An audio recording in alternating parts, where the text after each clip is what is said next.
안녕하세요. 꿀장의 블로그 마케팅 동영상 강의 시작하겠습니다. 오늘은 지난 시간에 이어서 지난 시간은 기본 정보 관리에 대해서 수업을 했었죠.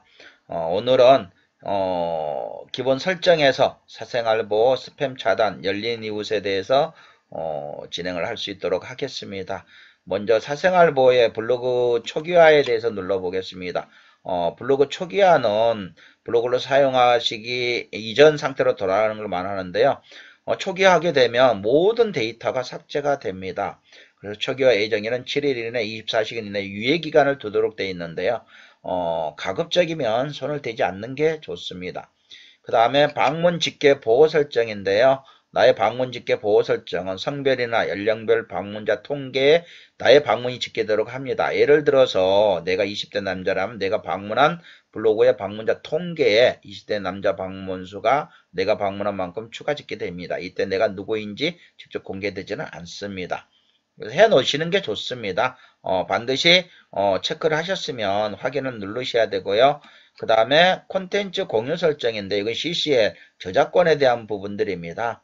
그래서 CC의 설정은 사용에 체크를 하시고요. 제작물을 영리 목적으로 이용하는 걸 허락해서는 안 되겠죠. 허락하지 않음, 저작물의 변경 또는 2차 제작도 허락하지 않음에 체크를 하시고요. 자동 출처 사용은 사용을 해주시고 마우스 오른쪽 버튼 금지 설정은요. 사용을 하게 되면 못하게 돼 있고 사용 안 하면 오른쪽 마우스 클릭을 해서 퍼갈 수가 있습니다. 여러분들은 사용에 체크를 해 놓으시는 게 좋고요. 자동 재생 설정은 손을 대지 마세요. 손을 대셨으면 확인을 누르시고요. 그 다음에 스팸 차단인데요. 스팸 차단 설정은 자동 차단 설정에서 스팸 풀 때 사용을 할 수 있도록 해 놓으시고요. 아이디를 차단할 수도 있고요. 상대방의 아이디를 어떻게 아느냐. 상대방의 블로그에 들어가 보시면 물론 주소에도 아이디가 아까 제가 아까가 아니죠. 저번 강의 시간에 블로그 주소에 대한 부분들을 얘기를 했었잖아요. 블로그 네이버컴 다음에 나온 게 아이디라고 거기서 찾을 수도 있고요. 여기에 프로필 사진 밑에 닉네임 밑에 있는 것도 아이디가 됩니다. 그래서 그 아이디를 차단하는 경우 있고요. 그 다음에 접속한 IP를 차단하는 경우도 있고 이거는 좀 쉽지가 않겠죠. 그 다음에 블로그명을 차단할 수도 있습니다. 그 다음에 그 어느 것보다도 더 강력한 거는 스팸글 차단인데요. 덧글이라든지 그런데 내가 싫어하는 키워드가 있을 때 그 키워드를 넣어서 차단하시면 되겠습니다. 넣고 나서 추가를 누르면 차단이 되겠죠. 다음에 차단된 글 목록인데요. 보시면 이렇게 차단된 것들이 키워드 GOO 뭐 이렇게 키워드가 차단된 경우들이 이렇게 나옵니다. 그래서 차단된 글들이 이렇게 보여지고요. 어디 안 보고 그래도 상당히 많이 차단이 돼 있죠. 예, 그 다음에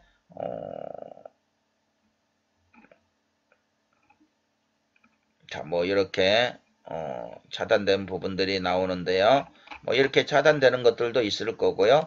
서로 이후 신청해서 이렇게 키워드 그러니까 이 모두 회피라는 키워드가 차단이 됐기 때문에 이렇게 차단이 다 되는 거예요. 그래서 유용하게 활용할 수 있는 기능도 됩니다. 근데 뭐 크게 관심 없다 그러면 손을 안 대셔도 되고요. 그 다음에 댓글 안 보글 권한인데요. 비밀 쓰기나 뭐 내가 맺은 이유만 쓸 수 있게 할 필요는 없잖아요. 이거는 그대로 풀어놓고 놔두시면 됩니다. 그 다음에 열린 이웃인데요. 이웃 그룹 관리에서 열린 이웃, 이웃 그룹, 이웃 순서가 있는데요. 여기서 그룹 이동을 할 수도 있고요. 그룹 이동하는 방법은 이렇게 된 사람들을 이동을 하겠다. 그럼 체크하고 그룹 이동 눌러서 내가 원하는 그룹을 누르면 그 그룹으로 그 사람들이 이동이 됩니다. 그 다음에 색을 소식에 온이 있고 오프가 있는데요. 색을 소식을 볼 수 있는 사람은 500명밖에 안 돼요. 현재 4,980명이지만 이 중에 500명밖에 못 본다는 얘기죠. 그래서 오프도 있고 또 온도 있고 하죠. 근데 하다 보면 잘못해서 벗겨지는 수들도 있어요. 그래서 주기적으로 확인을 해 주시는 게 좋습니다. 그렇게 온으로 돼 있어야 그 사람들이 글을 쓸 때에 제가 볼 수가 있어요.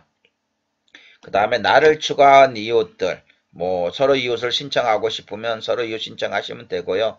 그렇지 않다면 서로 이웃을 이웃으로 바꾼다든지 뭐 이웃 추가를 한다든지 하는 그런 부분들도 있을 수가 있습니다. 그 다음에 서로 이웃 맺기는 지금 현재 3명의 신청이 들어왔네요. 그래서 여기서 한꺼번에 다 허락을 해주려면 신청한 사람의 체크하고 수락을 눌러주면 한꺼번에 다 허락이 됩니다. 물론 그룹에 넣어야 되겠죠. 그러나 서로 이웃 맺기 할 때 우리 서로 이웃해요 이런 기본 메시지는 넣지 않는 게 좋습니다. 그 다음에 본인 신청인데요. 본인 신청은 200명까지 본인 신청을 할 수가 있어요. 그래서 뭐 일주일이나 10일이 돼도 허락을 안 해준 사람들은 삭제를 하세요. 그래야 신청할 수 있는 사람이 늘어납니다. 그 다음에 안내 메시지인데요. 다른 사람들이 나한테 서로 이웃 신청했을 때 뜨는 메시지거든요. 여기에 본인 소개를 넣는 것도 하나의 방법이 되겠죠. 네, 그렇게 해서 확인을 눌러주시면 됩니다. 오늘은 블로그 기본 정보 기본 설정에서 사생활 보호 스팸 차단 열린 이웃 순으로 진행을 했고 보통 블로그 교육하게 되면 사생활 보호 스팸 차단 별로 손은 안 돼요. 그 다음 열린 이웃에서도 서로 이웃 맺기만 많이 진행을 하거든요. 그리고 나중에 이제 블로그에 익숙해져 가면서 자동적으로 하나하나 활용을 하도록 되어 있습니다. 오늘은 여기까지 하겠습니다. 즐거운 하루들 보내세요.